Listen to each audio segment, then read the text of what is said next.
They say great service can make up for bad food, right? I think it can.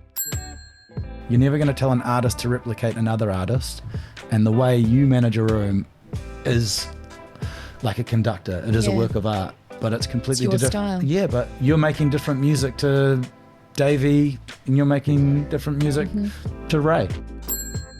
I was never attracted to work in a kitchen. I loved what it produced. I loved that it was, the backbone of everything we're creating out the front. The delivery was from, the magic from out the back. But we created the fantastical wonderland that you got to experience, the Wonka treats in. This has been like what's filling my cup back up and, almost reinstating that identity that I had for so many years in hospitality. And I would argue that I'm still in hospitality. 100%. And It's just, it looks a little bit more multi-dimensional now. yeah, there's less perishables. Yeah, exactly. I was quite excited about that part. I don't know if I should mention this, but I'm going to. There was a teething faux pas with locking up the studio the other day where multiple instructors were in the room. We're just in an awesome class and everyone had sort of left the building. So usually someone would stay and clean up. She's like, oh, look, I've got to come back for the midday class, so I'll sort it out then. And we all flew out the door. The door was locked. And we're heading our separate ways. And then you get a phone call. Hey, I'm still in the building. And it was mortifying.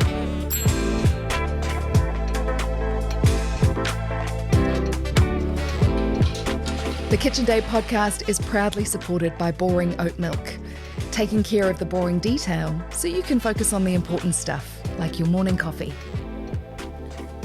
Today's guest has been part of Wellington's hospitality DNA for decades, a name that's woven through some of the city's most beloved venues. But his story started long before that in a dining room filled with linen tablecloths, Venetian flavours and the unmistakable buzz of real service. Lorenzo Bresolin, or Enzo as many know him, grew up inside Il Casino, the iconic Italian restaurant opened by his father, Remiro Bresolin. It wasn't just a family business, it was a training ground for Enzo. While most of us were learning how to tie our shoelaces, Enzo was learning how to carry 3 plates, read a room and understand the rhythm of a beautiful service. Alongside his brother Leonardo, Enzo went on to help shape Wellington's dining scene through venues like Scorpa Cafe Cucina, Crazy Horse Steakhouse, Duke Carvel's, and of course the Bresolin. He was also part of the team behind Tommy Millions, known for its pizza by the slice charm and late night energy. But here's what's interesting. After years of building some of the city's most consistent and creative hospo spaces, Enzo's pivoted. Today, he and his wife Misa have launched Strong Teatro, a new Pilates studio in the heart of the city. It's a shift from food to movement, but the core remains the same: people, presence, and purpose. We're going to dig into all of it today: the legacy, the lessons, the late nights, and Enzo's leap into something new. But first, Enzo, welcome to the Kitchen Day podcast. Can I get you a coffee? Yes, please, Dom. That was a beautiful introduction. Thank you very much. Amazing. What do you take? Long black would be lovely. Thank Awesome. you. Fantastic. All right, Enzo, let's jump in. So what is your earliest memory of being in service? Without question, it starts at El Casino, for sure. Personally being in service or being immersed in service, being all around you. I think when I was first sort of telling people how long I'd been in the industry let's say in my 30s, I was like, I've been in the industry for 22 years. You can see the mathematically trying to work it out. What's he talking about? But yeah, 8 years old, polishing glasses and for Christmas holidays to earn some coin to buy your plethora of cousins and siblings some Christmas presents. Yeah. If we weren't stacking or chopping wood for the pizza ovens, we were behind the bar polishing glasses in a busy lunch service. Yeah. And Learning by osmosis, kind of. 100%. And even just being taught to stay out of the way in the kitchen, backs, calls. You're only 3-4 foot tall and there's hot pots and sharp knives swinging around your head. Yeah. An early penchant for freshly sliced prosciutto, but knowing you were never allowed to touch the slicer. So just forever tugging on an apron going like Oliver Twist. More prosciutto, I think I only had the privilege of meeting your father once, and I was a very shy young teenager when I did meet him. But that's some, I guess, celebrity in Wellington to be learning from. Like, he was just I thought he was your ultimate host. I think many would agree. I mean, I'm sure there's been titles of the bandied round of the godfather of Wellington hospitality and the likes. And without question, he taught the city how to dine, how to eat, how to drink, how to dress. He changed several bills through Parliament from the 70s into the 80s into the 90s about liquor licensing, when, you know, most things were BYOs or post, 6 o'clock schwill, when bars were closing in the afternoons. And then he wanted a license for his little restaurant. So he got a 10 p.m. license, and then a few other people got a license. So he's talking to the guys down at the Beehive. I want a midnight license. Yeah. And then got a 2 a.m. license and helped the city grow as more people were allowed to do this. He's really leading that beacon for Wellington hospitality, right? Absolutely. Yeah. Like, even in the 70s, it was quite sort of renowned that you still had to buy your olive oil from the pharmacy or the likes. These guys were importing their own champagne. It wasn't regularly available. So they were pioneers. The likes of Harry Saracen as well. But the early hospo pathfinders, they had to really cut their own path. Absolutely. So paint the picture for us. Early 70s, your dad's come over from Italy with a Kiwi gal. Well, right? yes. The story goes he met his English teacher in London. She was Kiwi, so he chased her tail here. Oh, right. And then there, Mrs. Robinson. Yeah. English teacher. Right. Yeah. In quotations. And then he was in Auckland. He started working as an art teacher. He was one of his other sort of Venetian traits was painting on the streets as well as making pizza over there. And so that's what he did when he got to New Zealand, and he was teaching at the art school. And then he heard a guy wanted to open a pizzeria, so he got involved with that in Auckland, and then made his way down to Wellington and sort of saw it as the land of opportunity, or a sort of budding modern civilization that knew nothing of the rest of the world.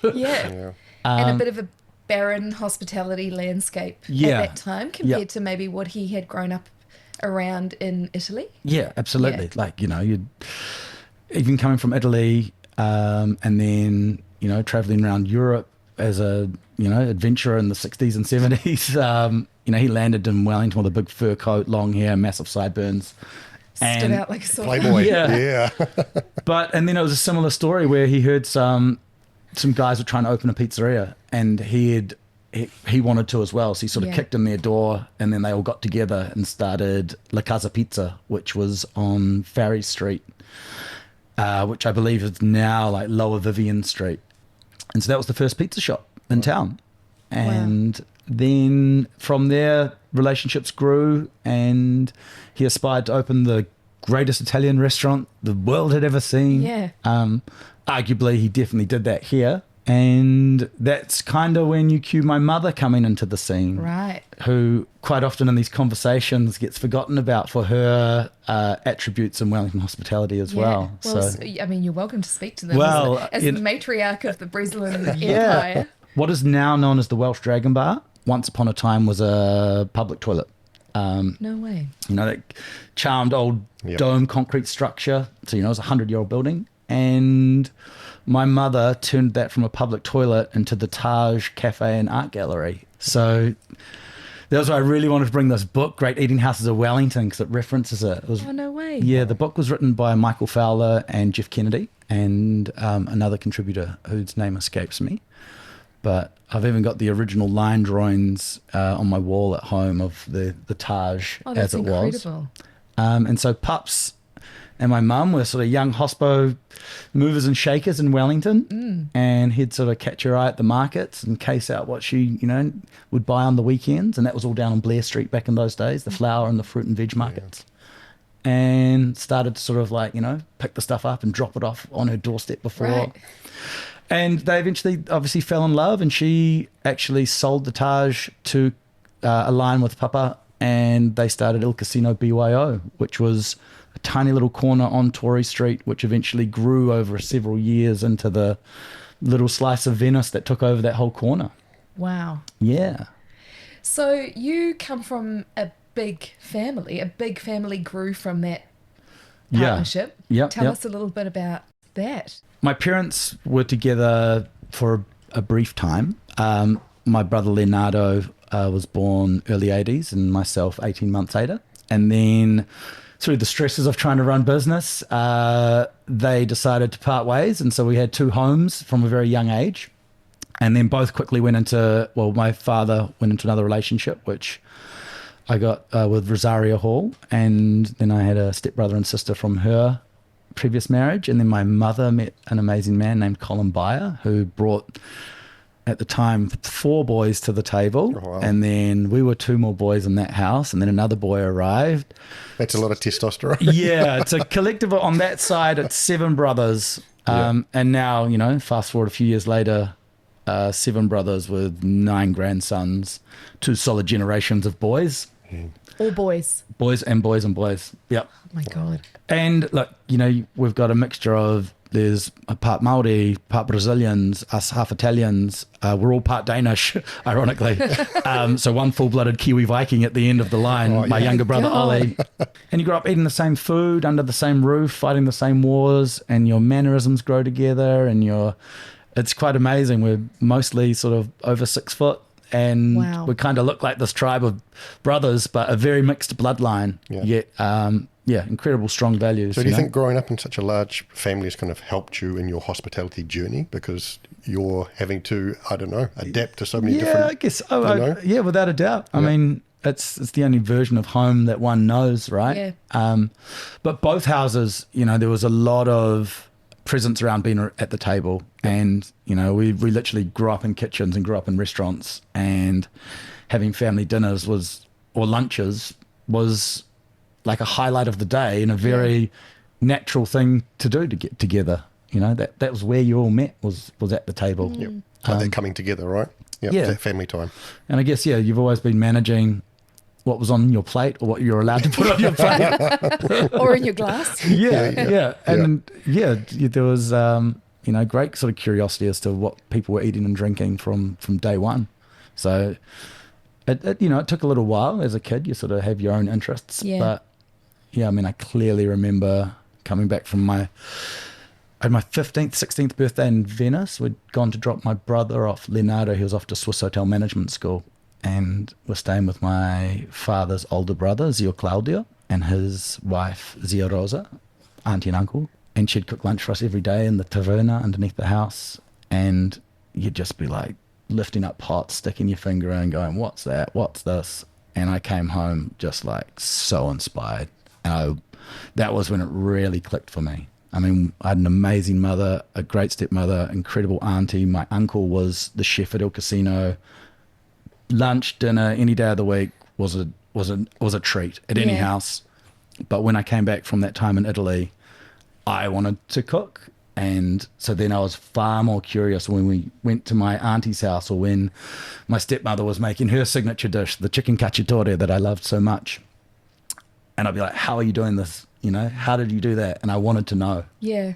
And so from that trip, is this where you were... That was when the pennies dropped. Yeah. Awesome. So now you choose hospo, but were you more drawn to the kitchen in the earlier years? Ironic. I've never cooked in any of our restaurants, and nearly, 9 or 10 establishments. I've never cooked to order. Made a few pizzas for friends and the likes. In my circle of friends and in my family, I am the one who will cook for everyone, anytime, always, because I love it as a passion. Yeah. And I've never had to do it as a career. Yeah.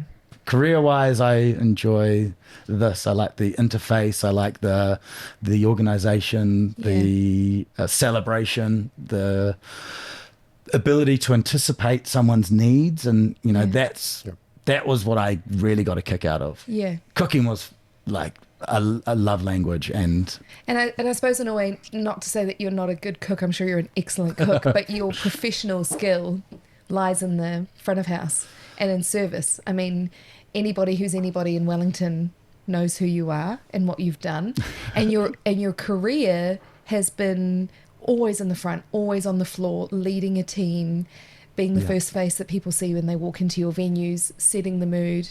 It sounds like in many ways as you were growing up around those rich food environments, the hospitality piece was just as informative for you as the food piece? I mean, you're learning to read a room, anticipate needs, juggle many different personalities at once, be the host with the most, in a way. Well, I mean, I was very lucky to have such an amazing mentor. You know, the inspiration from my father, you know, he was my pops, he was my best friend. He was who you looked up to, is who you wanted to be when you grow up. That's what kind of inspired me. He, from a very young age, said to us, you know, Bello, what do you want to be when you grow up? Well, you can be anything, an astronaut, you know. And he always encouraged us to be whatever we wanted. Yeah. But we're like, man, you make this look so cool. That's exactly what I want to do when I grow up. I want to do what you do. That's why I was never attracted to work in a kitchen. I loved what it produced. I loved that it was, you know, the backbone of everything we're creating out the front. The delivery was from, you know, the magic from out the back. But we created the sort of the fantastical wonderland that you got to experience, you know, the Wonka treats in, you know? Yep. And also, in a way, you were a big part of those experiences because it was you on the floor. People were watching you. You were like the maestro, in a way, the conductor of the orchestra. And there's a real that feeling of being the one. We spoke about it a bit with Juno in her podcast, the maitre d', knowing that people are watching you, knowing that people are impressed by you and enjoying watching you, having a good time. Yeah. That's quite addicting. That's quite intoxicating, that energy. Did you find that in hospo? Absolutely. But that's almost like what you want to inspire the people you're with, the people you're working around. It's funny thinking about this analogy of the first time I ever applied for a job when I came back from Italy as a 19-year-old. Fast forward a few months into that job, there was this terrible maitre d', and she basically hated her job. She was just a 18-year-old. Oh, no, she would have been in her early 20s, but she just didn't want to be there. And I was like, look, I'd love to do what you're doing. And she was like, you think you can do this better than me? I was like, maybe. And one day she just didn't show up. And so there we all were, like, having to open this cafe at 6 in the morning. Yeah. And everyone's like, what are we going to do? I'm like, and so I sort of asked the 5 other people, like, what do you want to do? You want to make the coffee? You want to work the till? What do you want to do? You want to work the back section? I let everyone choose their positions, and then I was left doing smoothies and paninis or something. And this guy was like, who made you boss? I'm like, no one. And the barista was like, he just asked everyone what they wanted to do. And it was, I think, my first taste of leadership in a hospitality role. And I was like, wow, this is really cool. Sort of trying to get everybody together. Playing them to their strengths. Trying to, what do you like doing? What do you not like doing? Yeah. And I think I found quite a core value in how I managed teams or how I built teams for the rest of my life in that sort of that moment, asking people what they want. So is that how you'd take that mentality into how you'd set service up? You'd play to people's strengths, and that's where you'd place them in those roles? But definitely. Yep. I mean, nobody likes to be told to do something they don't want to do. Yep. And even when I was forging our business relationships with my brother and our business partners, it's a great ethos with any relationship, whether it's romantic, whether it's financial, whether it's political, whatever. But if you ask the other person on the other side of that table, what do you love doing and what do you not like doing? And go, great, well, let's get you to do what you love, and let's, farm out what you don't like doing to someone that's probably better at it.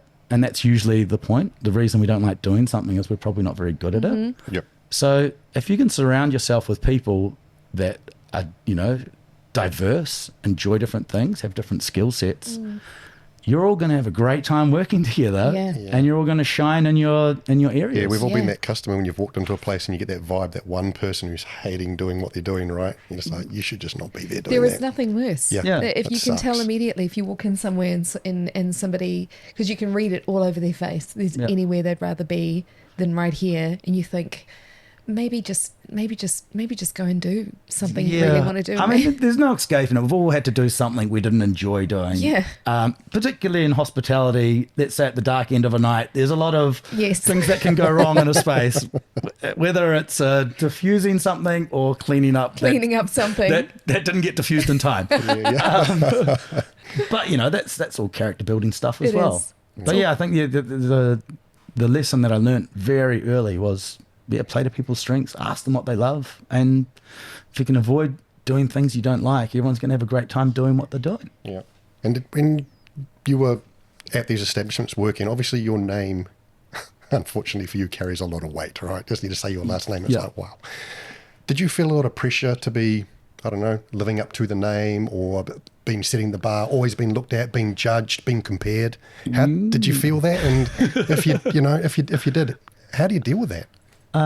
So I mean, in a sort of bittersweet response, like, unfortunately for us, like, our father fell ill and passed away when we were quite young, and really at the sort of the precipice of my brother and I's working relationship.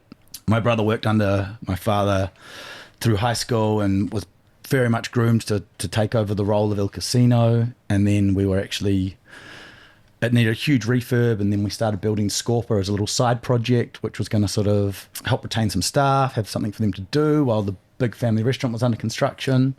I was super excited to be working back on Cuba Street. I'd sort of previously been running the Matterhorn as my last state of employment, and the most amazing humans I ever worked for, and very much felt like my finishing school. I knew sort of after working with that team and those legends, that I'd probably never work for anyone else again, and I haven't. I became self-employed after that. But opening a place on Cuba Street was like my homecoming. It was sort of everything that I'd loved and wanted to do, and so I was doing it with my father and my brother. And then we were going to refurb the old building with a new kitchen, a new rooftop space, and unfortunately it all sort of went south, and my father fell ill, and it was very rapid, and so we sort of had to make the young decision to sell that, solidify as a family, and enjoy the time we had. Some amazing times sitting by his bed playing Scorpa, the card game, a Venetian card game, which is why the restaurant took the namesake. Okay. Nice. And so yeah, to your question about sort of, did you have the weight on your shoulders, or, big boots to fill? Yeah, they were huge boots to fill. Luckily, my father left two of us behind to fill those boots, and my brother and I have very different sort of management styles, approaches to business. All is fair in love and war, and we've been doing that ever since the day we stepped on this planet. Yeah. But my father's sort of talents were almost split down the middle with my brother and I, and we have very different skill sets that were incredibly complementary when put together. And we sort of had that Remiro Voltron experience where we could do. And yeah, I guess nothing really inspired you more to make him prouder and to, uphold the legacy than to do the best we could. Which you have done, my friend, absolutely. Thank you. But we couldn't do that alone either. There's, like I said, if you surround yourself with amazing people, amazing things can happen. And sure, you need to lead and inspire and manage and sort of navigate some, niggly waters. But yeah, the incredible people that had come to work with us, been attracted to the brotherhood, even from the sort of the management side of things, and the number of people that have gone off to open up their own establishments after our time together. I never really saw it as pressure being there because of who your father was. It was more like the inspiration and the sort of the burning desire to not let that sort of legend down. And it came very naturally to just do what we do and do what he taught us. And it would have been amazing for him to see a little more of it side by side, but I'm sure he's seen it all from wherever he may be. Yeah. Like both you and Leonardo have reputations that precede you, wildly respected, of course, with the Bresolin name that, like Chris said, that carries a lot of weight. And exactly as you've just said, so many people have worked with you and have attributed so much of their learning and their success in business to what they learned from the both of you. But just focusing on you for a moment, what do you think it was about your style of leadership, of service in particular, that worked so well, that was so impactful on the people that you worked with and who have now gone on to open venues of their own. I mean, whew, there's a sort of more comical analogy that I'd noticed over the years and would ask other people to try and do was, and I'd love to know if you've got this as well, Dom, but the maitre d's intuition. Oh, yeah. And, you know, the greatest attribute you could have as a server was to anticipate the needs, the requirements. You know, I loved, especially in the last years of the Bresolin restaurant, which we ran, we did a huge number of events. About half the year was being a wedding planner, which was something that Juno took in her stride incredibly well.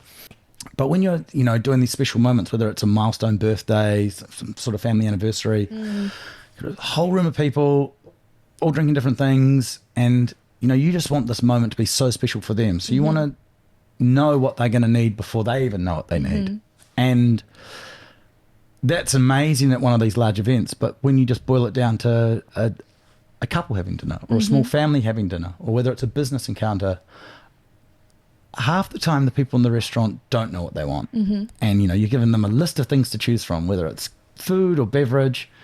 And if you can pretty much take their hand, or you can look at them and go, I think you are going to enjoy this. And it's not the same thing I'm going to recommend to that guy, and it's not the same thing I'm going to recommend to those people over there, but personalizing your recommendation, personalizing your approach, and anticipating what they've never had, but are probably going to enjoy. Totally. And if you can reassure someone that, and it's, you know, a leap of faith for them, and you're taking them on a journey, and like, I kind of love the Wonka factory thing, you know, the Willy Wonka. All this food and wine might be quite foreign to someone that doesn't eat out very often. So you are really going to pop them on that little gondola and take them down the chocolate river. And blow their mind. But there's nothing worse than, the only way they can go wrong is if they feel like they've been tricked, or, you know, you've tried to swindle them by upselling them. And like, that's a really sort of like nasty, toxic approach to what we do. Like, people think you're chasing the upsell. It's like, no, I want you to have this awesome experience, because you've just told me you've never had this, and I reckon you're going to love it. And like, the number of times I've told people, if you don't enjoy it, I'll buy it. You know? And that is a great way to reassure, you know, that you are trustworthy. You're trustworthy. Totally. And with someone working in one of your establishments, you know, how do you, I don't know, teach them to be you? How do you upskill them? You know? Great question. Tough question. Because I guess it's up to the student, or, you know, not everyone wants to be a protege or a Padawan. Like, you would love to be able to replicate all of your abilities to anticipate people's needs. Like the one we used to do at Scorpa particularly is you could see people walking down the road and turning to come into your doors. And I'll be like, that person is going to be joining table 5. Someone grab the door. And they're like, I'm here to meet her. And you're like, and I'd send them over. And so it was the game we could play with each other. Maitre d's intuition. Could you pick a complete stranger on the street to join a table in your restaurant? And I mean, there's no way to teach it. It's 100% time and experience with humans and with people, and particularly in the service industry. And it's an incredible ability, and there's only a few have ever mastered it.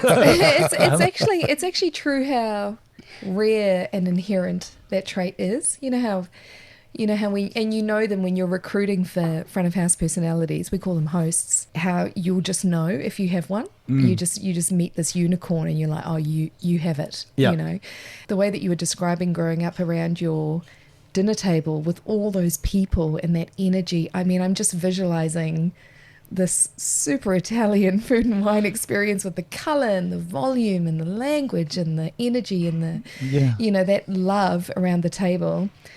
The way that we break it down, that what to look for piece, or how to approach tables with our staff, is I'll say to a staff member, imagine you and I are best friends, and I'm coming over to your house for dinner, and you've spent the day cleaning your house, you've cooked a 3-course meal, you've bought some nice wine, you've got yourself all dressed up, the candles are lit, the music's lit, we're going to have a fabulous dinner. All of our friends are coming around, and I knock on the door and I walk in.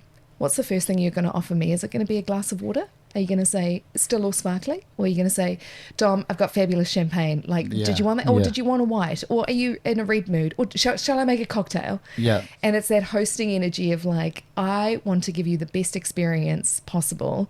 So I'm going to offer you everything we have. And then all through the night, while we're eating and we're drinking and we're having a great time, you've got one eye on my glass. And the minute it gets too low, you're going to hop up mid-story and you're going to say, I'm just going to top you up. Yeah. And you're doing that all night long, and then after the mains, you clear the mains, and without even, you know, in a restaurant environment, we would go, would you like to see the dessert menu? But in a hosting and in a, you know, that relationship, you say, oh my God, I've got the most delicious dessert. What are we drinking with it? Exactly. And then all the way through dinner, even once you've cleared dessert and we've had dessert wine, you're not even going to stop there. You're going to say, can I make anyone a cup of tea? Is that, you know, does anyone want a little snack with their tea or whatever? When I explain it like that to staff, because ultimately what we do is we are salespeople. That is, you know, hospitality businesses exist to be profitable businesses where they can. So ultimately our staff are there to sell, but it has to be in that, you know, there's got to be a balance between that beautiful hospitality and that hosting energy. And that's like that journey that I was speaking to is like, you're at the next stage and I'm offering you all of the treats that I think would be amazing to have now, where we are in the night, where we are in the chat, where we are in the meal. Yeah. Like, so now we should have some of this. It would be awesome. And you are sort of implanting the concept of having more fun by adding this. Totally. And yeah, there is a sales element attached to that. Yeah. But leading with, this would be the most delicious thing to do right now. This would be the most fun we could have right now. And you are allowed to say no at any moment. Yeah. And I will not take offense at all or think that you're cheap at all. I just want to offer you the best of what we have.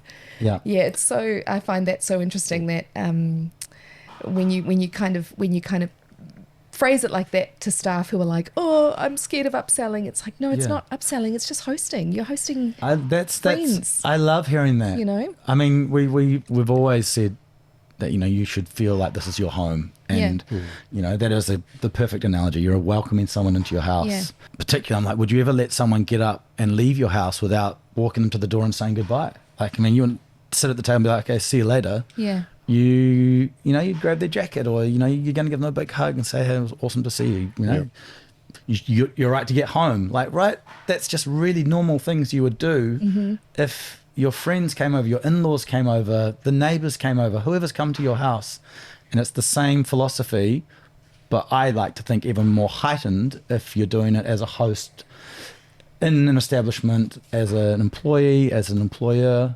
You'd have even more concern for the well-being and, you know, have I shown them all of the beautiful things they could have possibly had while they were with me? Did they get a real sense of what we do here? Yeah. So thinking about your ethos and your style of service, is there anybody in Wellington at the moment where you love to go and just go, oh, they do it perfectly? I love coming here with the family. So many, man. Yeah. So many. Because Wellington's pretty unique, right? We've got some amazing places. Yeah. I know we've had a real shit time, or apparently in the media we've had a real shit time over the last couple of years. The world's had a pretty weird few times. But apparently they were going to try to make it great again. But let me know, right? Yeah. But, you know, we've got amazing people here in Wellington doing amazing things. Yeah. And we need to be talking about them more. Yeah, absolutely. And celebrating what we're doing. But is there anywhere that really sticks out to you where you're just like, I love going here because... I love this question so much. Like, I've got goosebumps wanting to. So, I mean, there's how much time have we got? But you know, there's the legends. There's the old school Wellington hospo that it's still beautiful to see. Some of these folks are still about, but then there's the generation I grew up in, and it's incredible to see other people that are my age that have been doing this for 20 plus years. You know, and I mean, in no particular order, but for probably very similar reasons. Your Paul Schrader, your at Rita, Juno, obviously, Margot's, Davey, Otega. I was lucky enough to have dinner there with some friends visiting a couple of weeks ago. It was the first time my wife and I had been out for a while. We've been very busy. But you know, those three people particularly, it doesn't matter how long it's been since you've seen them. Yeah. It's, you pick up right where you left off. It's like catching up with your old primary school friend, high school friend, university friend, whatever, wherever you made your, you know, your besties. And these guys, you know, industry besties. I used to sort of joke about, you know, we will never have to go to war to fight for our country and our beliefs, but surviving a wild night in the foxhole of a restaurant is like, you know, you become my brother with that person. And then, yeah, you know, if you do have a day off or time off together, seeing these people outside of service is magic. But going to their establishments and the way these people host and the way these people look after you. Yes, I do have many years of experience with them. You know, we've eaten at each other's places, you know, before you could shave, you know, before you could grow your little mustache. Yeah, you've got history. Yeah, to see what they're doing now in their own establishments.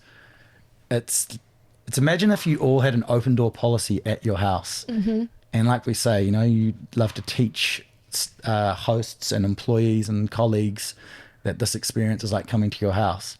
For me, I feel like these guys, their doors are always open. And if you're lucky enough to get a booking, you can go to their house and catch up with them and enjoy that wholesome, homely, timeless, unconditionally beautiful hospitality that, you know, I think these guys are real ambassadors of what Wellington was and still is. And I mean, Dom, you came to the city a few years ago. You stepped into some big boots as well, and you and your husband have done an amazing job at thank you. Not just flying the flag, you've raised that flag up a little bit. And you know what you guys are doing together with Kitchen Day and with bringing people here to talk about our experience. That is like that real shining heart of Wellington hospitality. And it's so cool to see it in like another light now. Hospitality isn't just coming for a cup of coffee or a piece of food. Oh, totally. It's a community. It's an energy. It's also like a real professional skill. You know, something that I've always lamented about our beautiful, beautiful industry is how many people, and often within the industry, you know, we're guilty of this as well, but we don't take service as seriously as we should. Because it's such a low barrier to entry, you know, you don't need any professional experience to step into a serving role. You can do it very young. Most of us, you know, that was how we first started earning money at the age of 12, 13, 14. But as you stay in the industry and as you grow and as you learn from incredible people along the way, you polish your skill and you finesse your craft and you become really, really exceptionally good at what you do, which is managing and looking after people, which is actually so much more detailed and complex than it looks, you know, because at any one time you're holding in your mind the needs of an entire dining room full of different people and staff and the flow of service and the chefs and et cetera, et cetera. What I particularly, when you were talking about Paul and Juno and Davey just then, what I was imagining was how beautiful they look in service when they're doing it and when they're nailing it. How beautiful you would have looked in service every time you were running the floor. You know, I think about when I run the floor at Flows, how much it fills my cup to be that person, because it's so much fun, you know, and it's such a 100%. It just, you're making me so nostalgic right now. Well, it's like really a drug. You get that rush, right, of service. It's just you would amazing. have known it when you were running the floor. 100%. It's a beautiful feeling when other people can fill up your cup, and what you're doing is for a living filling up their cup. You know, it's such a I love that. And I so respect the people, you know, I can think about people up and down the country, and I'm so excited to speak to more. Everybody listening to this podcast will immediately think of one or two people that they know in the industry, whether it's down in Invercargill all the way up to, you know, the far north. There are people in hospitality, particularly front of house personalities who just embody this energy, and they don't realize how rare their skill is, number one, or how much impact it has on their guests, their staff, and the people around them. You know, because I would argue that 20, 30 years ago, people were coming to restaurants primarily for the food because we couldn't cook as well as we can now with the likes of MasterChef and Ottolenghi and all, you know, Jamie Oliver, etc., etc. People can cook really well at home. Yeah, good food has been normalised. Good food is the default setting. Yeah. We understand ingredients more than we've ever understood them. We know what to do with, you know, we know what good protein is. We know how to treat it. But people, I think, I would argue that they're coming to our establishments more now for the human connection, not so much the food. Yeah. And I think there is such a responsibility on the front of house and servers in particular to, like, that's a big responsibility that we have. People are coming to us to be looked after more than they are to be fed. You know, the nourishment is sort of the default. They say great service can make up for bad food, right? I think it can. I think it can. Good food can make up for bad service. I mean, think about the most delicious food you've had in the worst looking restaurant. Like, I've eaten the best things of my life sitting on a crate. You know. Oh, that's the traveller's rule. If you're on a plastic seat under, you know, fluoro lights, it's probably going to be really good. If they've had to, you know, the place with the best location down on the waterfront has usually got the worst food because they didn't have to try too hard. Captive market, they don't have to raise their standards. I'm really interested to know from you, Enzo, having been in hospo actively for a long time, how has it changed from when you were first cutting your teeth as a young leader and owner to now? I mean, I know you're not in hospo, you know, per se, but you're still very much of hospo. Yeah. How's it changed? Oh man, I want to speak to that on so many different levels. But in sort of the food and beverage hospitality, yeah, man, it's changed a lot.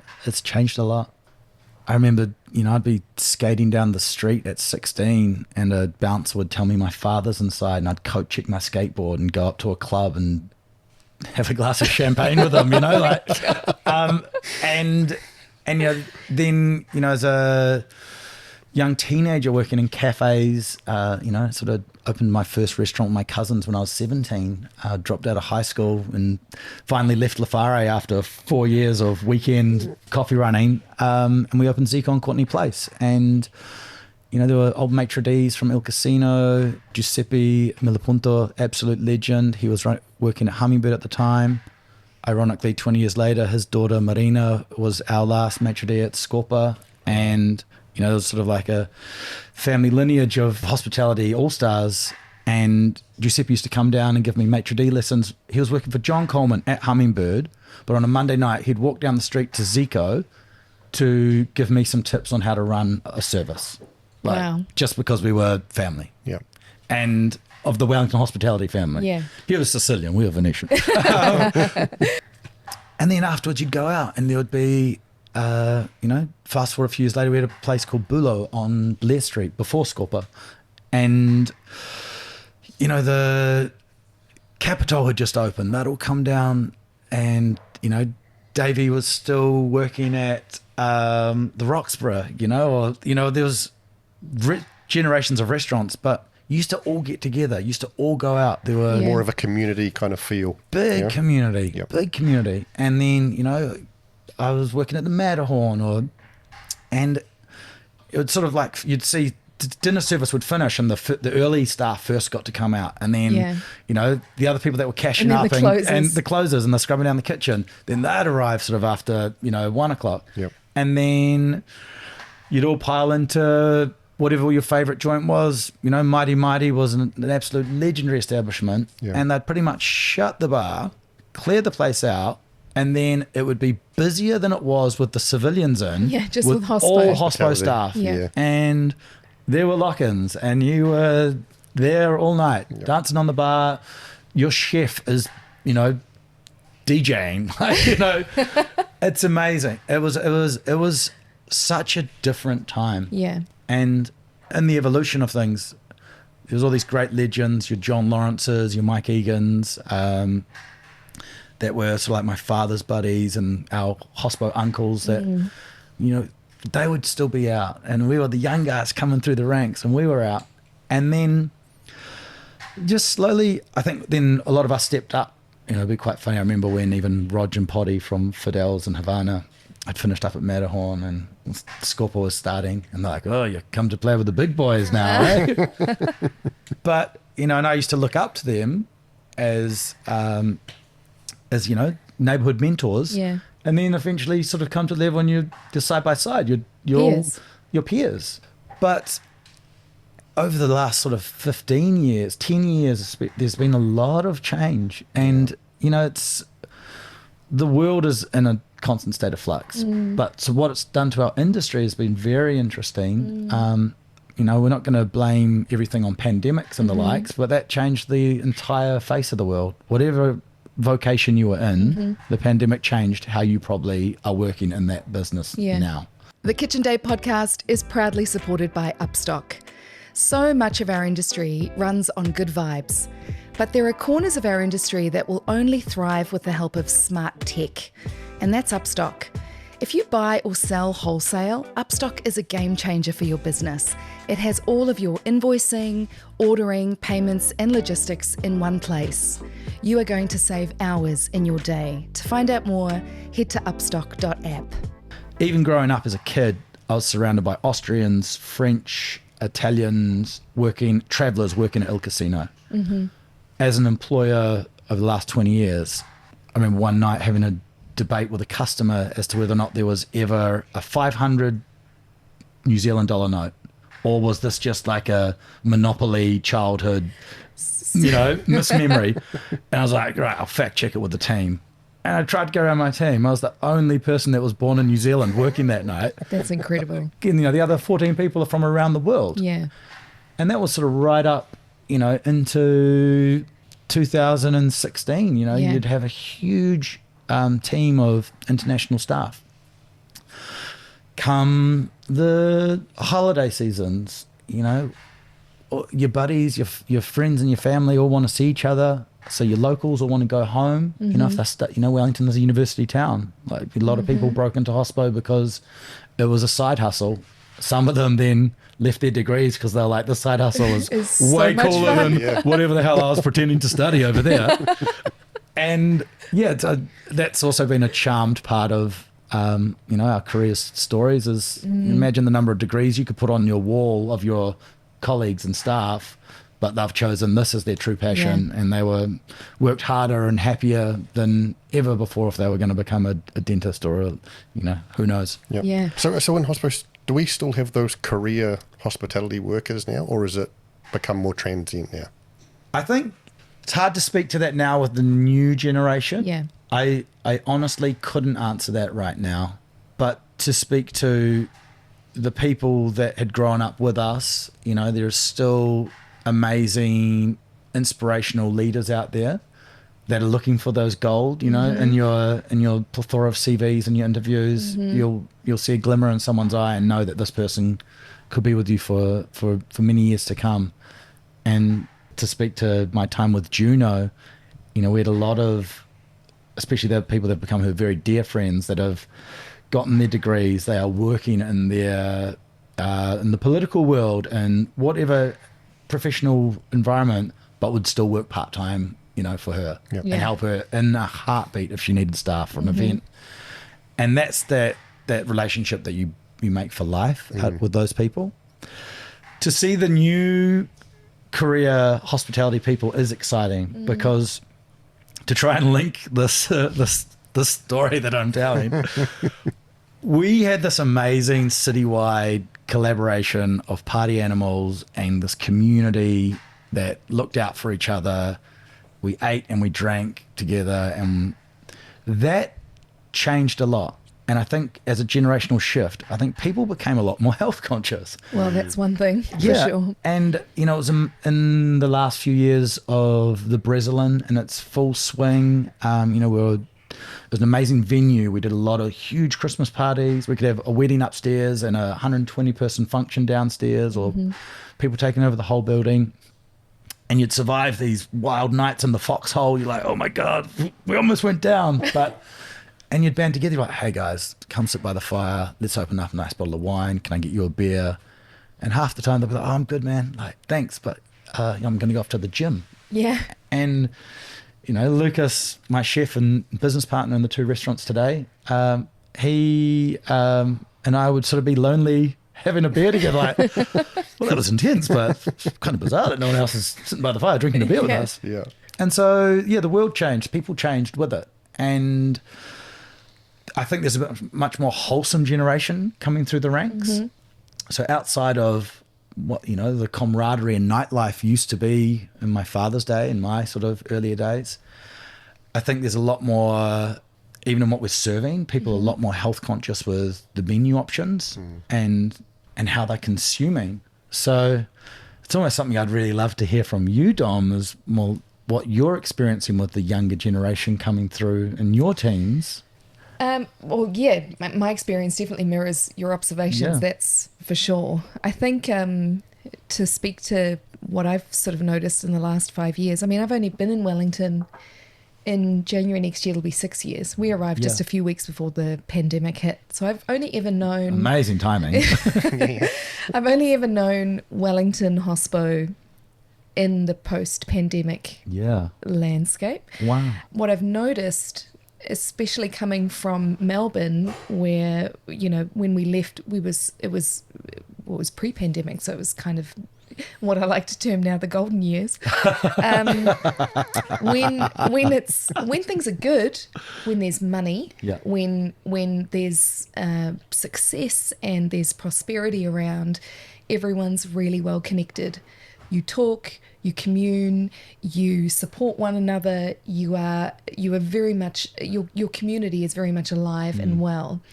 The minute things get hard and the shit hits the fan, something like a pandemic hits, followed by a recession, followed by a cost of living crisis, followed by, especially here in Wellington, it's been particularly hard with all the job cuts and, you know, this is a government town, so we really felt that. But when things get hard, people retreat away from their communities and they don't want to talk, they don't want to commune because it's hard. And there's a lot of, especially when there's money involved or business performance isn't as rosy as it should be, or, you know, it's tough, or you're struggling to pay bills, or, you know, you're on the edge. And many hospitality operators, that's where they live, you know, on the edge in terms of margin. What happens is you end up having all of these people having these really isolating, difficult, you know, scary experiences of business ownership in restaurants right next door to each other, and no one's talking about it. And that's something that you and I have found. That's a trend at the moment, isn't it, Dom? That was a conversation that we had that sparked Kitchen Day. It sparked the business breakfast when we first launched those. And then it sparked Kitchen Days. How do we in the midst of all of this struggle, because Wellington has been in a experienced a lot of struggle recently. How do we bring people out of their restaurants and into a space where there's no agenda? You don't have to talk about how hard it is, but if you want to, you're going to be met with a lot of people saying, yeah, me too. And that's so powerful. And so what we've tried to do is really facilitate that community again, because in the last, I think hospitality's really lost that. And hospo, out of all of the industries, it did have the strongest community. The strongest because it was made up of people who need community. Hospo attracts really creative types, often empaths, because we care about other people a lot. I love to show you a good time. We love to show you a good time, but who tops up our battery so that we can do that job really well? We need one another, because you can't go to your guests. You shouldn't go to your guests and say, I'm struggling, because nobody wants to come to your venue and dine out of pity. Nobody wants to come and feel like they are needing to rescue you. That's not why you exist. No. You exist to help people forget their problems. It's not to say that we can't have struggles, but that's why community in hospo is so important, because we need to lean on each other. And that's something that I feel like we've lost our way a little bit over the last few years, but it's starting to come back. The more we have these conversations and say, I mean, there's no shame in saying, I'm struggling. Yeah, exactly. Are you struggling too? Yeah. Has it been hard for you? Were you able to pay your wages last month? I just got by. It's just washing its face. It's just, yeah. And I think the more we can be open and vulnerable and transparent about those experiences, the better our entire industry will do. Yeah. Because we're all having very similar experiences. I love what you just said there, Tom. Like the community note is incredible, and what we used to have back in the day of the golden eras of hospitality. There was huge community, and whether it was you're out for dinner with your partner, if you saw another one of your industry community across the restaurant, you were sending each other a drink. Yes. Yeah, or you were like, you'd ask the waiter, what have they eaten? Oh, they didn't get that, send them that, it was delicious. And it was like, bottles were flying across rooms, things, and there was that amazing cohesiveness. And even the ones you hadn't met yet, you would meet them at the next sort of outing, and they were inducted, and you're like, oh, Totally. he's the new bartender down the road, or this is the new barista up the street.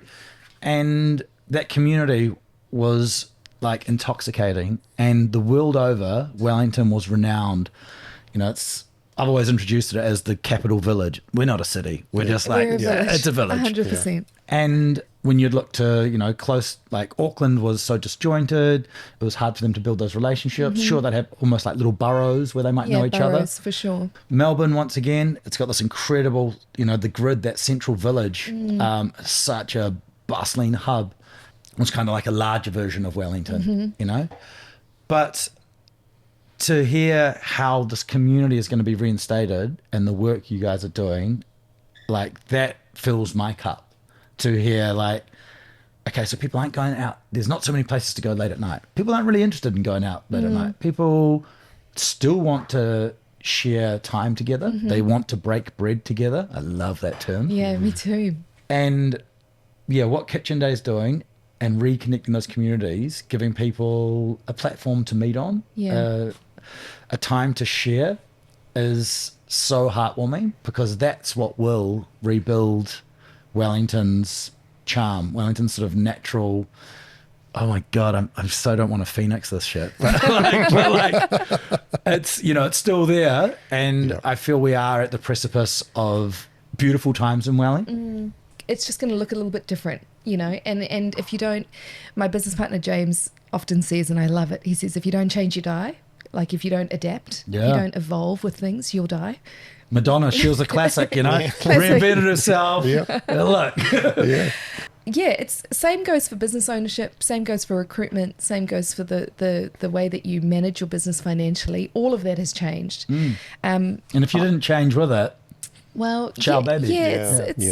It's a more difficult proposition today to get into hospitality as a full-time career, or it's not as attractive an industry as it once was.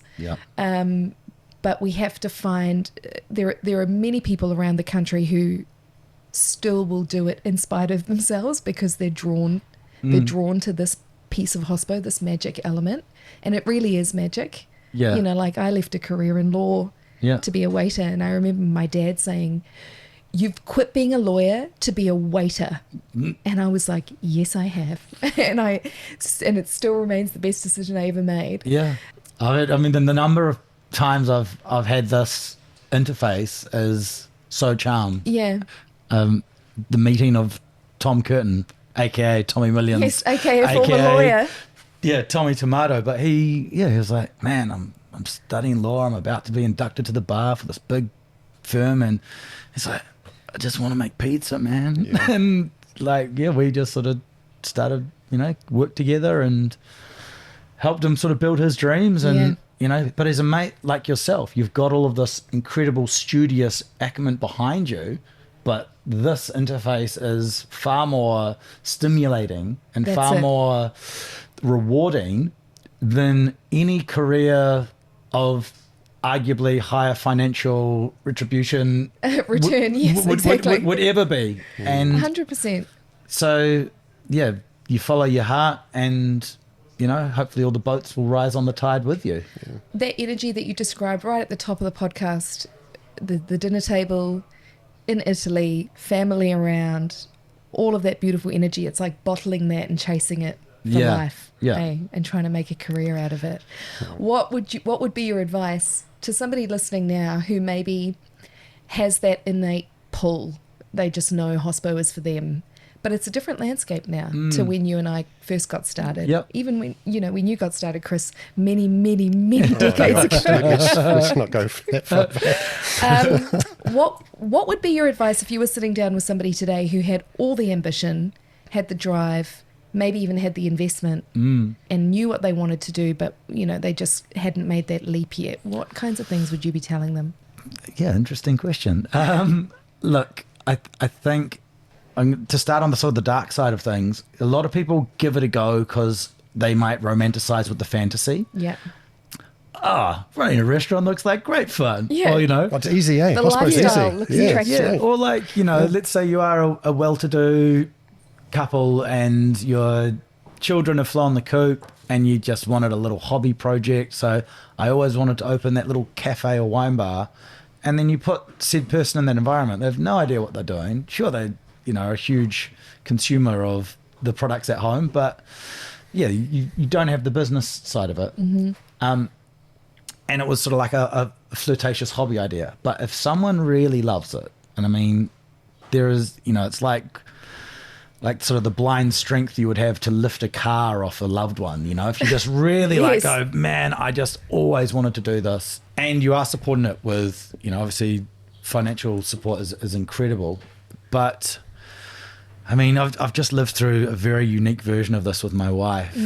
I've set up a dozen restaurants and several other hospitality businesses with an amazing team around me or like by your side.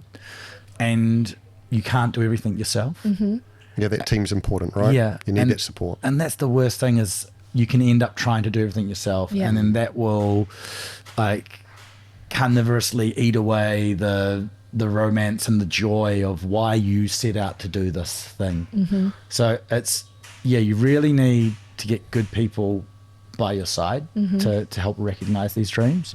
Ideally, they share the dream with you. Yeah, ideally. but even then, you can, if you've got a great person in the back that are just managing those numbers. I mean, something we did with a lot of our management team is sort of teach them about finance, and that's how you learn to look after your business. It's one thing to know everyone's having a great time, your staff having a great time, your customers having a great time, yet you're not being able to pay your bills because things are being knocked over or just going missing, for better or worse. But if you've got someone that can help you with the numbers, that's a huge part of business. Massive. An obvious but sometimes unforeseen Totally. part of the business. We forget how much business there needs to be in our hospitality business. Yeah. Equal amounts. The hospitality business. Totally. But no one can replace passion. And that's where I still believe like that support team is going to enable you to still have your passion. A huge part of our success was giving me the freedom to be passionate about setting a room on fire. Right. And because I was a bit of a technophobe and severely dyslexic and would take, I loved being part of the menu development. I loved writing the menus, but like organizing them on a Windows program before, we didn't have designers doing this stuff. It wasn't Canva back in the day. Canva. I was trying to drag and cut and paste, and then, someone would sort of proof it and be like, whoa, you've missed all of this and it's not centered. And so you exhaust yourself trying to print a bloody menu. Yeah. But if you've got someone that's like, these days, half your team are design wizards. That's it. We live in a world of social media being pretty much 98% of the marketing of your business now. You're not taking ads on the radio, print media, putting up posters around the neighborhood. You've almost got to be self-sufficient, right? And it goes back to what you said right in the beginning of the podcast. You use people's strengths, and if you've got a team that can help you with all those things, that's golden, right? You that's can't golden. do it yourself, man. You can't do any of this yourself. There's no such thing as a one-man band in this industry. But it's having the courage to know that you need to let that go, because often, somebody, the maitre d' or somebody with that MD energy I've certainly been guilty of it, but there can be moments where you feel like no one can do this except me. Yeah. And that's not true. Not true. At all. Not true. So I love the kind of like, almost that like, you can't tame the like wild horse. Like you got to let them be a bit of themselves, you know? Sure, you can give some guidance, some advice on how you might do something, or above all your expectations of how something should be done. But people got to find, Stella's got to find her own groove. That's it. And, I can't do it the way Chris does it. Chris can't do it the way Dom does it. Dom wouldn't do it the way Enzo does it. But we all do it really well in our own personal ways. Yeah. And that's fun. Like my brother and I, we are cut from the same cloth. We are from the same school of hard knocks. We have, had the similar wins and similar losses. But when we put Scorpa together, was, I'd worked all around town, cafes, restaurants, bars, clubs. He'd worked all over the world, in France and Switzerland. I'd worked in Italy. We'd obviously both worked for our father. But coming together at Scorpa was the first time we actually worked side by side in an operational capacity. Yeah, in an attempt at operation. And we're off to a roaring start. And at the time, we had a really great advisor behind us that was helping sort of manage our growth. But it got to the point where we were two brothers at the end of the day, and heads were knocking. And we often said the beauty of our relationship was you could be brutally honest with each other. You could say something. There's a transparency that comes with siblings. Pretty cutting, yet the following day you could kiss and make up. Blood is thicker than water. Yeah. Ironically, for the people around us, they probably didn't feel the same. They were like, shit, I don't know if they're going to get back after this one. Cleaning up blood. From the outside, it was pretty brutal. There might be a couple of weeks where, Lucas, you tell Nadi at the same table, I think. But then it was like about 2 years down the track where it was so hard to try and exist together because we had such a different approach to what we were doing, that we were then advised that maybe we should open a second restaurant.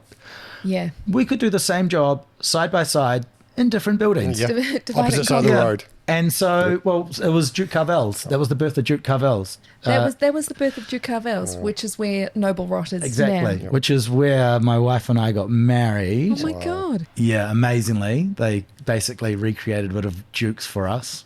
That's incredible. And even more ironically, the beautiful Sarah Longbottom, who did her celebrant's license to marry us, was the very disgruntled manager at Felix Cafe that didn't show up for work one day. Felix Cafe. Which was when I came back from Italy when I was 19.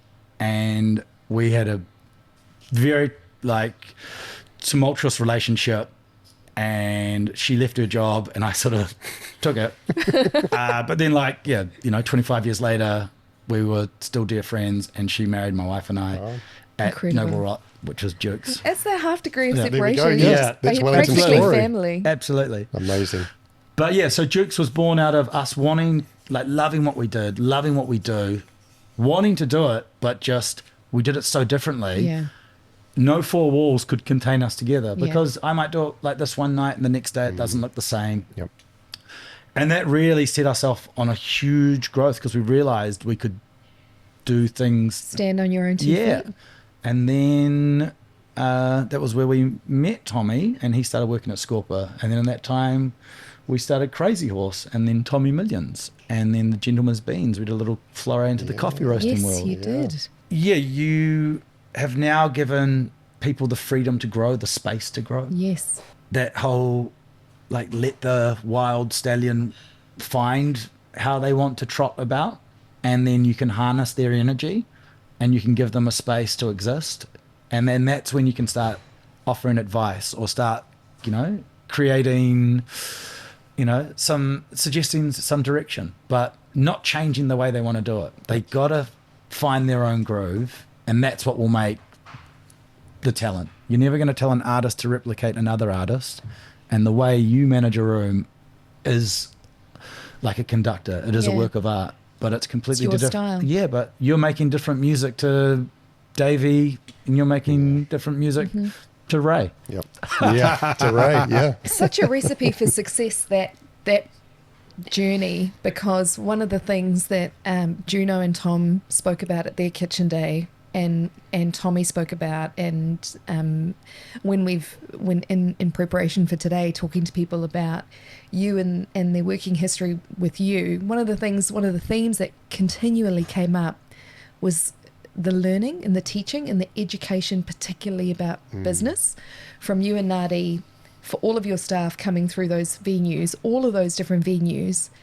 Everything that you've spoken about today, I can see in my mind's eye, I can see it sort of playing out. Now you've got an empire, now you've got a group, essentially, like a powerful group in Wellington, where people have really clear paths for progress. Yeah. You know, like they can start at the bottom as green as anything, and just a few short years later sort of graduate from the Bresolin School of Business as an owner, as a it's amazing things have come manager.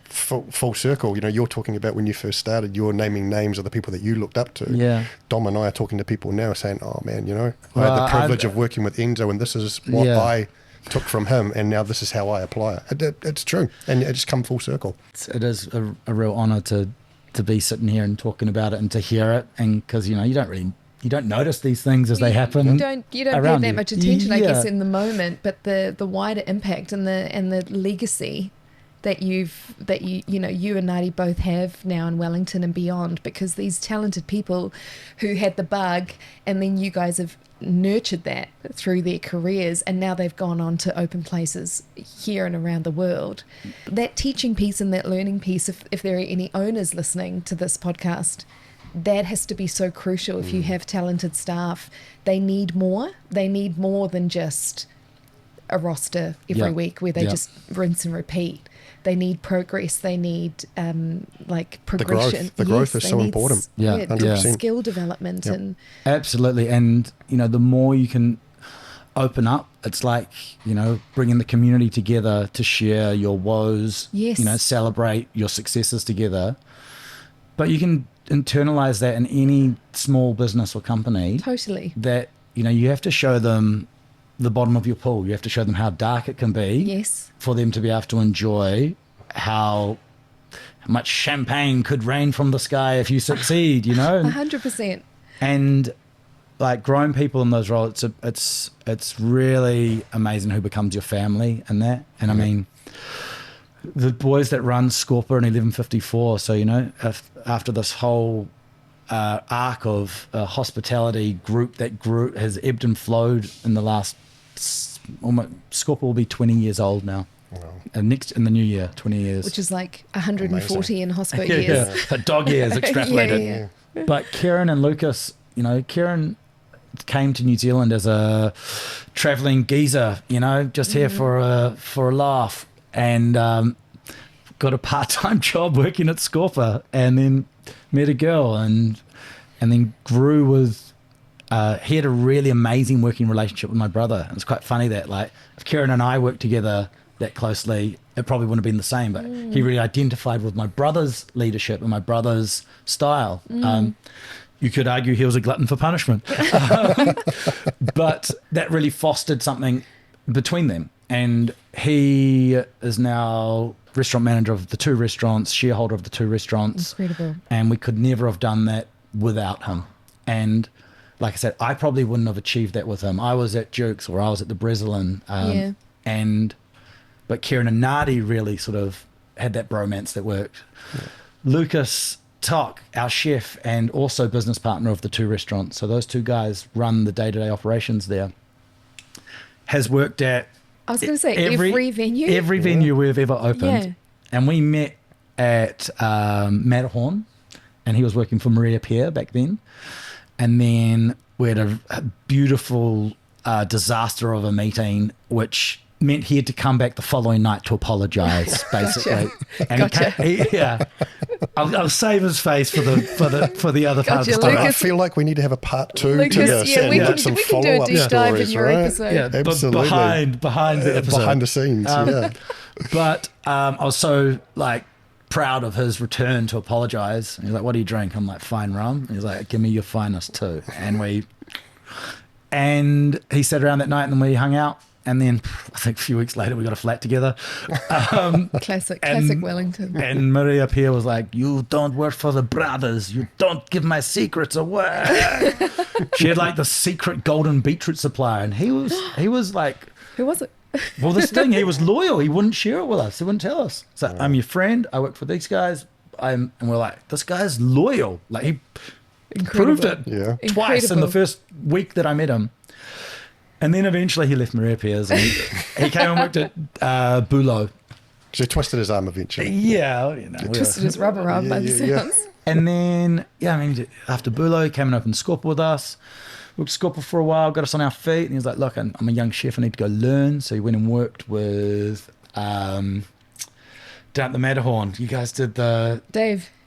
Oh, No, Nick Huffman. Nick Huffman. Yeah. What a legend. Huff. Yeah, The yeah. Huff. We loved Huff. I worked with Huffman as well down there. Insane talent.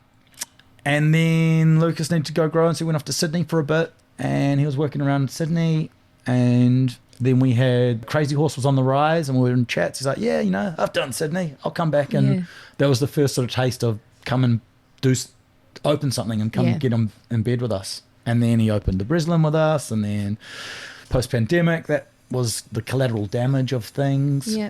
And then he took over the management of Pastoria and Scorpa, and man, the rest is history. Incredible. Holy. Yeah. So tell me a little bit about your pivot now to Pilates. Wow.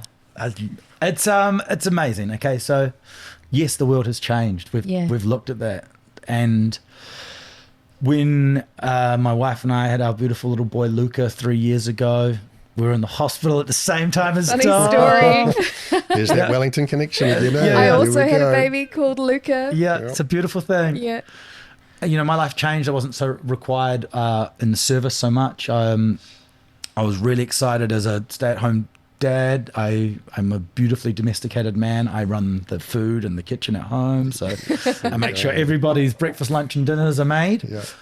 But my wife went back to work very quickly, and then I was sort of just doing part-time nights in the restaurant to sort of keep my hand in things. People had stepped up into these roles. You give them that space. And Marina, the first night we worked together, this is Giuseppe Miliponto's daughter. He was the maitre d' del casino. The first night we worked together, she was doing cash up, and she was like, "Oh, I'm not sure if I've done this right." And I'm like, "Oh, I haven't done this in ages." And we're sort of fumbling through it together, and I just sort of crack up. And she's like, "Oh, no, what's so funny?" I'm like, "Oh, look, I'm just remembering the night your father told me you were born, and I'm drinking with him at El Casino." And here I am 21 years later doing cash up with him. Up with you. And That's so wild. that was beautiful. And then that was kind of like, she just started running the place, and Yeah. I'd show up for these part-time shifts, and she'd be like, "Oh, we don't do it like that anymore, Enzo. I'll show you how to do it." Isn't And that so- such a funny position to It be was. in? Eh? Yeah, but it's kind of like the prophecy came true. It's the evolution. Yeah, and it was hard at first to accept when I was sort of, my services were no longer really acquired. Yeah. And it was an option for me. Do I want to dive back in, or did I want to start growing something else? Well, you had a whole different set of priorities now. Yeah, You'd never home had had before. changed, and head and heart had changed, Yep. and I was, we were in good hands there. Lucas and Kieran were running things. Marina was amazing. My brother was still there in the background, making sure everything was tickety-boo. So I was given the space to do something else. And my wife she's got an amazing background of hospitality and fitness. And we met at a wine function. She'd moved back to New Zealand from Singapore, and my old maitre d', Paul Franich from the Matterhorn, was running Man of War Vineyard. She was working for Man of War. They needed a license in Wellington, so they were doing Winetopia. Oh, yes. And so then I was like, "Yeah, man, I've got my lucky license still. I've got a broken collarbone," but he's like, "You'll be okay." And long story short, he couldn't make the event. He sent his new marketing manager down. We met, and the rest was history. There we are, sort of a few years down the track, newborn son, and wanting to apply something new and like see. I've always loved Wellington. I'm always going to love Wellington. I'm about as Wellingtonian as you get. But how I could still sort of take care of the city and what people wanted to do these days. And this has been on the burn for 3 years. We've been open for just over 3 weeks. It took a long time to get the doors open. Yep. And going into a new industry in my 40s felt like, you know, sometimes there's that learning part of your brain that's been shut off because you haven't had to do it for so long. Yep. So we got the doors open. We got strong, Te Aro, top of Tory Street. And what a beautiful site it is. Amazing Gorgeous. site. Our reception window looks down Tory Street and we see silhouetted Il Casino, the Beautiful. old Il Casino building, That's incredible. where literally the night they actually first got their liquor license, my mum went into labour with me and I was almost born on the steps of the restaurant. Oh my God, Enzo, that's poetic. And- that's so beautiful. And the other part of this beauty is that, so we've got these amazing clients that are Wellingtonians, that are people I've been looking after for And 25 they've- years. Yeah, they've grown up with you. And, you know, I'm not serving them food and wine now, but I'm serving them sort of mobility, fitness and well-being. Yeah. And it has really come full circle for me Yeah. because I loved showing you a great time in my restaurant. Yeah. I didn't give a shit about how many things were on your bill. I just Yeah. wanted to show you a good time. Yeah. And now I literally get to do it again. I'm a maitre d' in a new space. You are. I get to show them like longevity, like well-being in the sense that what we're doing together now, we could be doing this for way longer, for Yeah. many years to come. And the demographic is, you know, 18-year-olds to, I got a 76-year-old guy who's, man, he's a weapon, eh? Legend. But they know my history. They know our history. Yeah. And literally the number of people I've stared out that window looking down at El Casino and the stories that they're telling me after we've had a little Pilates session. Yeah. And, you know, I'm so excited about building this new collaboration with things like that, what we're doing right here, right now. Yeah. But our communities inside our businesses, you're not sort of putting on a bar tab and sending them all out for the night. We used to love going to vineyards and having those experiences, but even, you know, the vineyards aren't hosting as many of us anymore. But if I can bring your team up into our new space for a collaborative experience, like a group sweat is what they call it. But it's a bonding, it's a time to share, and then afterwards we can all work up an appetite. Yeah. And then we can all go out and break some bread. Yeah. And I think can really add to what the modern version of a hospitality experience is. And that comes back to those foundations that your father taught you, unbeknown to you, but you're Dude. looking after people. Yeah. You've got those connections. 100%. That's you. And it's amazing, like the skill crossover. Like, I don't have a fitness background. I've always been super active. I mean, nothing funnier than when my stepmother and sister got their first pedometers, like, you know, 15 years ago. And they're like, oh, I did like, you know, 18,000 steps this week. And Nadia and I were like, I did that in one lunch shift. we took them to work, and what we did in one night, they done in a week. God, even, you know, Misa now, and running 4 classes in a day and just doing a bit of admin, she's doing like, you know, 20,000 steps My God. as an instructor. Like, Wow. just to get around the room and show them what they're doing. But this is what our generation is loving. This is what Yeah. they're into. Yep. We're not getting any younger, and what we're doing at Strong is about longevity. And it's so cool having an older generation that, like, this is what I need. Yeah. This is what I got to do. But then a younger generation that's like, it's normalized for them. They're Yes, like, it is. This is what we do. Yeah. This is a great thing to be doing. Yeah. Yep. And it's not at the expense of beautiful food and wine. Doesn't have to be at the expense of. Dom, I'm so glad you brought that up, because this is what I want to demystify. Yes. Like, I'm not here to be a fitness guru. I'm here to create something that enables you to enjoy more of what you Yes. enjoy, Yeah. and give you more time to go and enjoy it. Like, let's create that pizza Pilates clock radio. Oh my God, I love that. I love that. I think that's really beautiful. That really is full circle. I mean, it sounds like it, but does it fill up your cup? What you're doing at the moment? And so, sort of going back to like when I started to let go of my time in the restaurants, and it was a heavy conversation to have with the boys, with Nadi, with Lucas, with Kieran, a mixture of being allowed to do it and a mixture of wanting to do it or questioning if I should do it. And then, the decision was made, cool, you're not required in service anymore. Obviously you're there if there's any major dramas. I love getting wheeled out for the big events, like Cuba Duper is cameo. My biggest 48 hours of the year. But geez, you might have experienced this when you had children and you have an absence from the space. It was, well, you came right back though. So you're still here doing it. But for me, you almost go through was it like the 6 stages of grieving? Yes.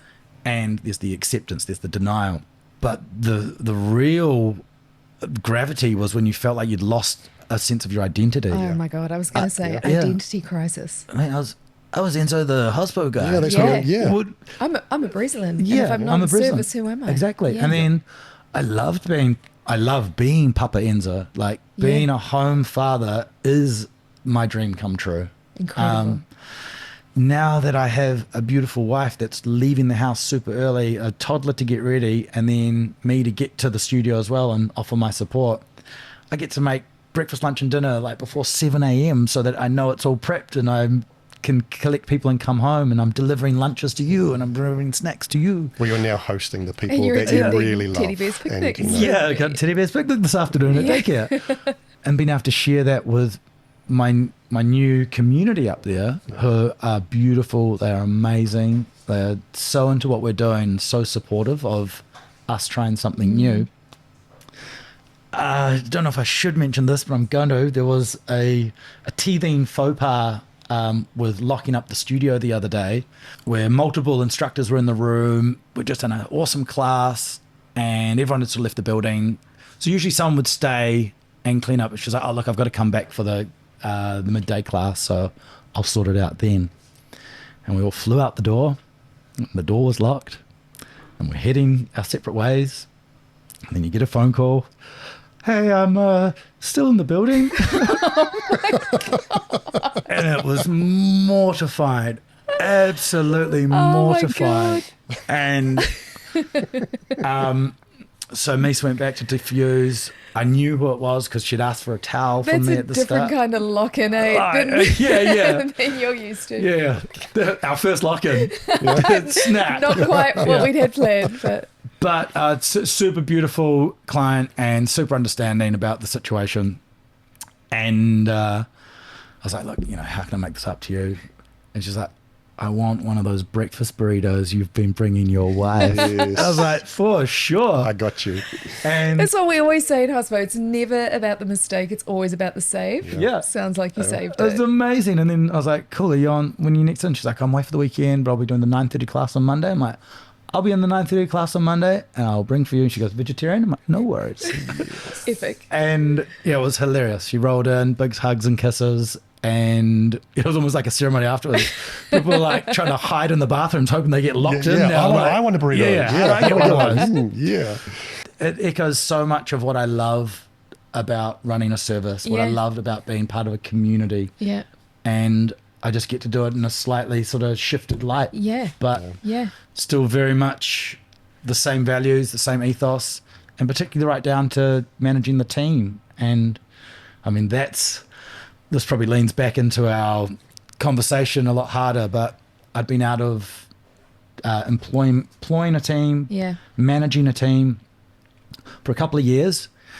And, I got to say there'd been a huge shift in the dynamic of culture, of a generation, how they want to work, how they expect to be treated. It's And it was tough when I was finishing up in the restaurants a couple of years. It hasn't gotten any easier.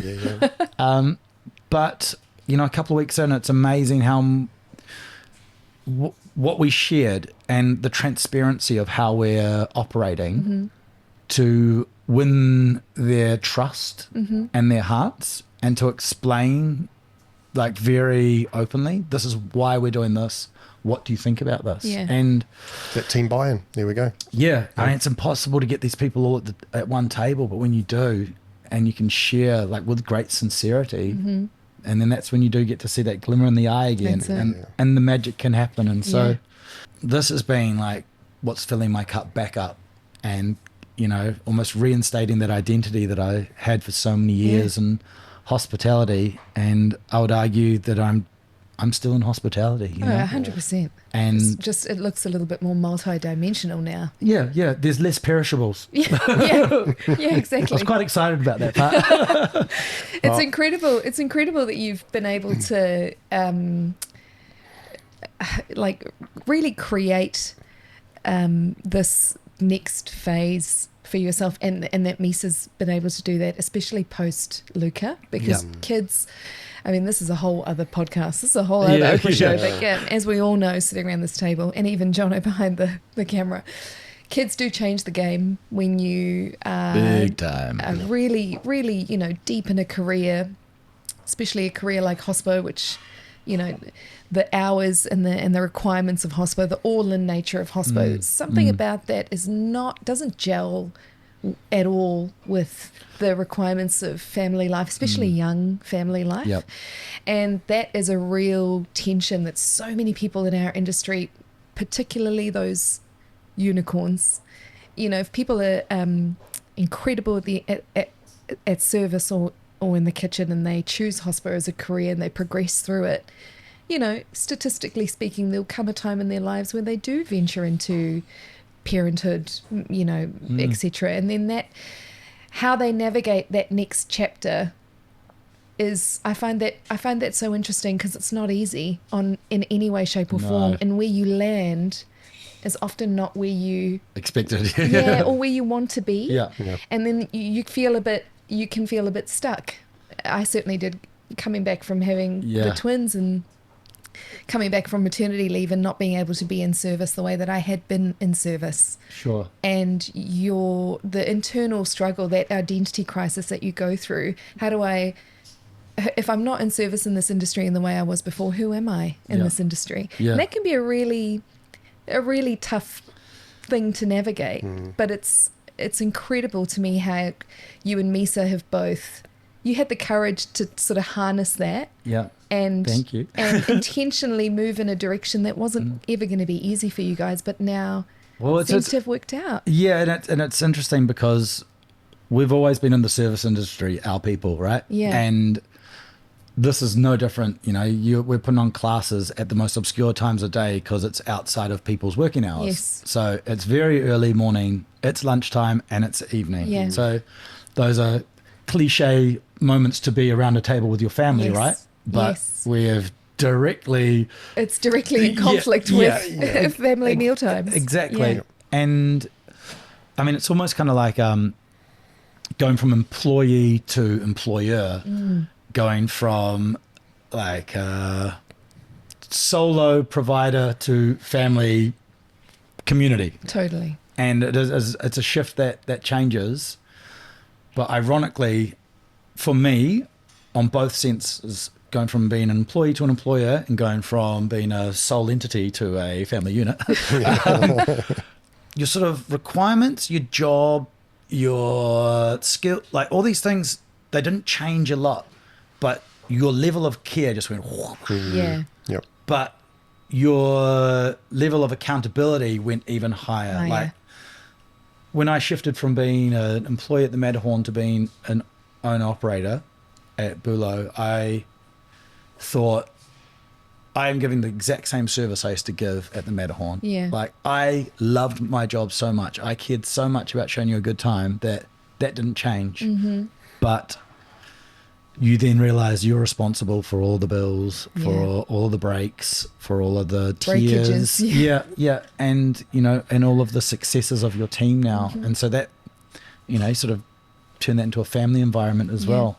You're responsible for this little human's education, nutrition, emotional well-being. That's a big one. We're still 3-year-olds. Whoa.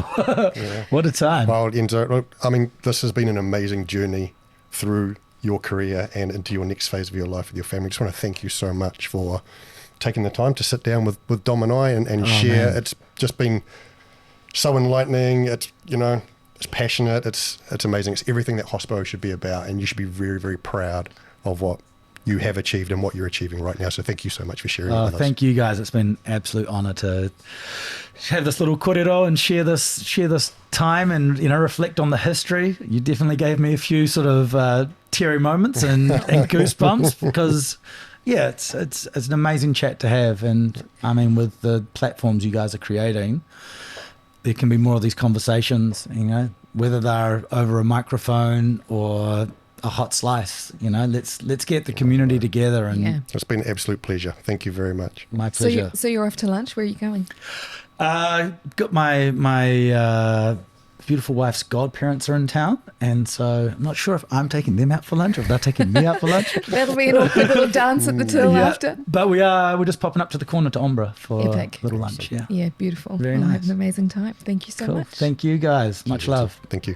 The Kitchen Day podcast is recorded and produced by John Otaka at Empire Films. We film here at Loretta, where we get to hear incredible stories from some of New Zealand's most talented front of house professionals. If you enjoyed today's conversation and you know somebody else who might like to hear it too, I would love it if you would share it with them, or better yet, hit subscribe. It's a little thing like that that helps us to continue to bring these stories to you in season 2 and beyond. Thank you so much for listening today. Have a great service.